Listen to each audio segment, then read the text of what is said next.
I want to talk about colon cancer, colorectal cancer.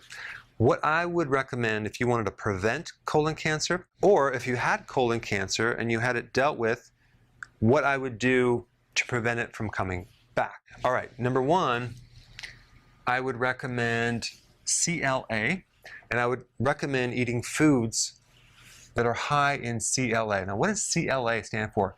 Conjugated linoleic acid. Did you realize that CLA is the only natural fatty acid that's accepted by the National Academy of Science for having consistent anti-tumor properties?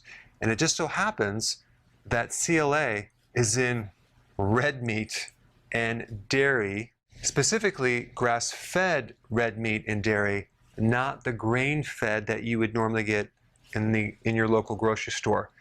Now, it's fascinating to me, if you were to look up colon cancer, mainstream is going to tell you to avoid red meat and dairy. Of course, they won't differentiate if it's grass-fed or grain-fed.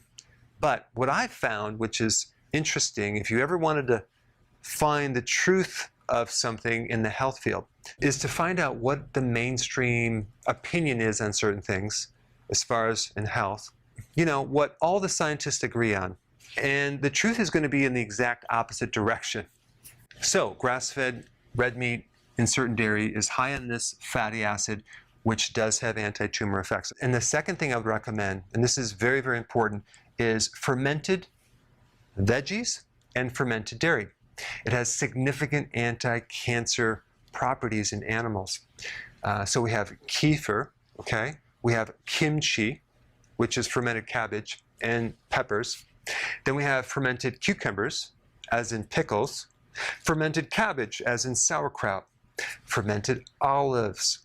All of these have been demonstrated to show some really cool effects on cancer and tumors.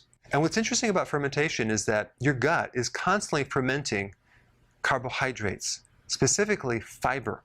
It's turning fiber into small chain fatty acids, which directly inhibit the growth of colon cancer, okay?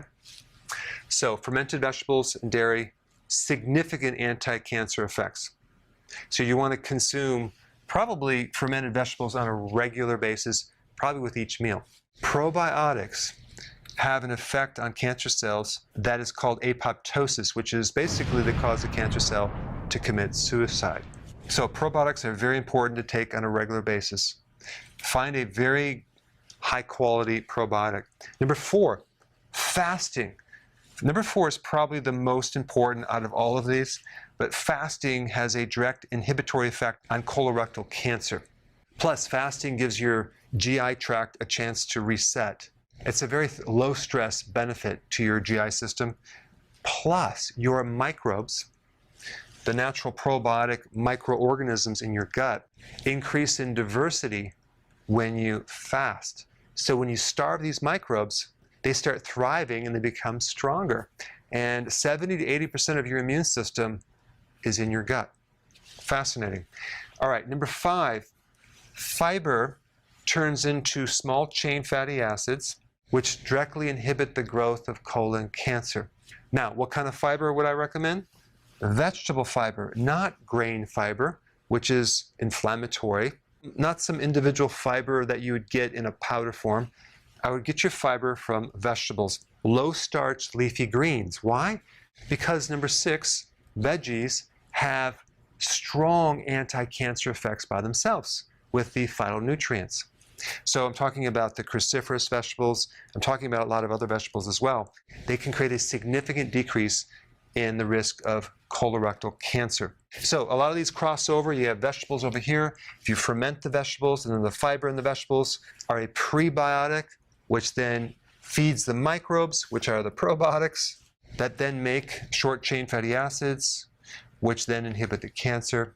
But these six things right here, I think, are very, very important in the prevention of colorectal cancer.